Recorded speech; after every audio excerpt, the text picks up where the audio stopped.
Just a month of use and abuse after this bike was built, this crank and bottom bracket needs to be overhauled.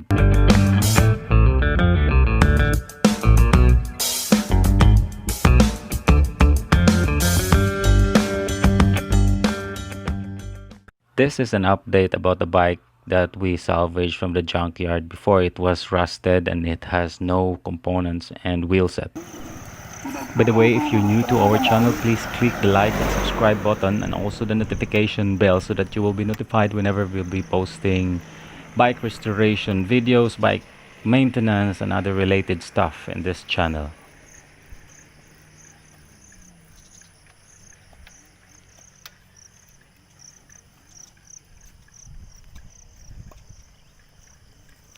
Now going back into the issue of this bike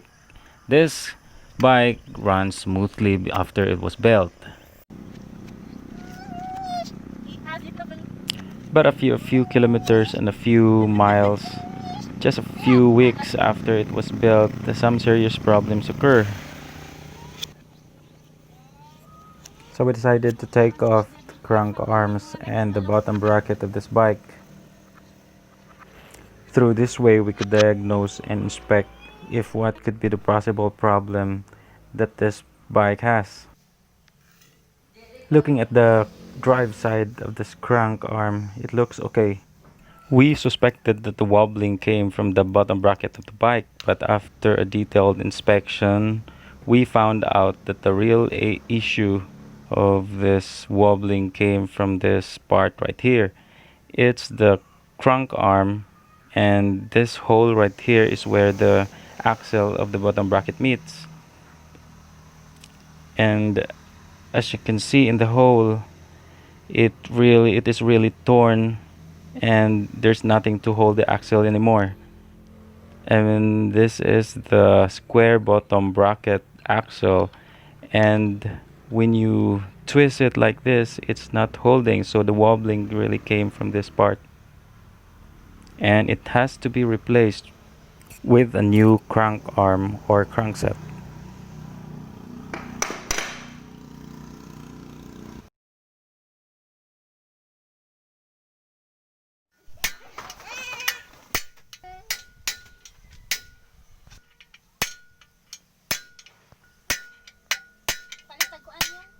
We figured that we couldn't put all the matters into our hands, and since the bottom bracket's fixed cap is so stuck in there, we could not pull it by ourselves, so we brought it to a local shop.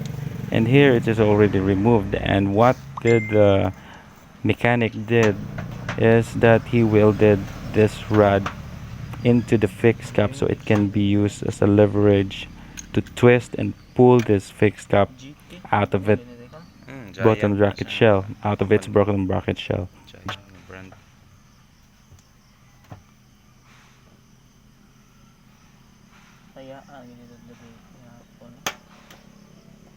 Lagi. We will be replacing the old bottom bracket with this one, and this is still a square tapered type bottom bracket, but the bearings are sealed and the axle has a different lock into it. It is integrated inside, and it requires, this one requires a different type of tool to replace and to dismount it into the bottom bracket shell. Di man nakaigo gud sa mga na-gear. This bottom bracket right here is similar to the previous one that I've shown. It has a sail bearing, and the bolt that is being mounted right now is the one that will hold the crank arm. And what's the different about this with the previous one is that the threaded cup that goes into the bottom bracket shell has no teeth in it, so this one requires a different type of tool to remove or to replace it and to dismount this bottom bracket. And this is the axle that we pull out from the bottom bracket that was previously used in the bike, and this one requires two nuts on each end to hold the crank arm together and let the crank arm be locked into its own place.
Tad maguna siya kay aron nga bali siya sa tindak ba. Oo, di mada. Hindi mada. Ayun na.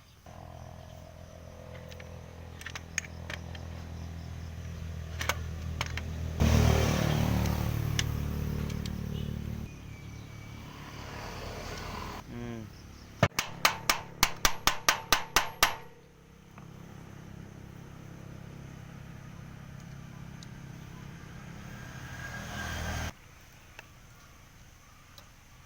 Sakto kaya.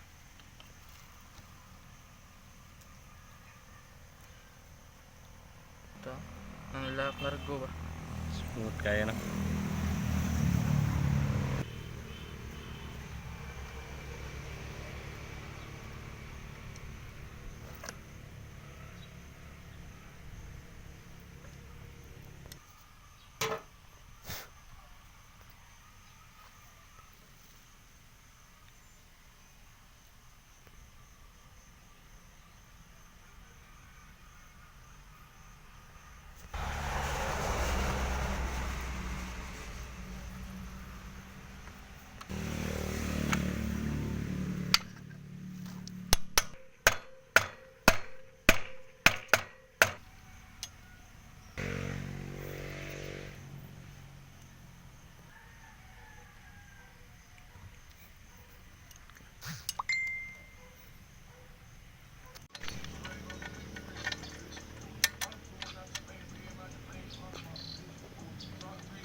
Ito, bindagan. Badlay na. Sakto lang.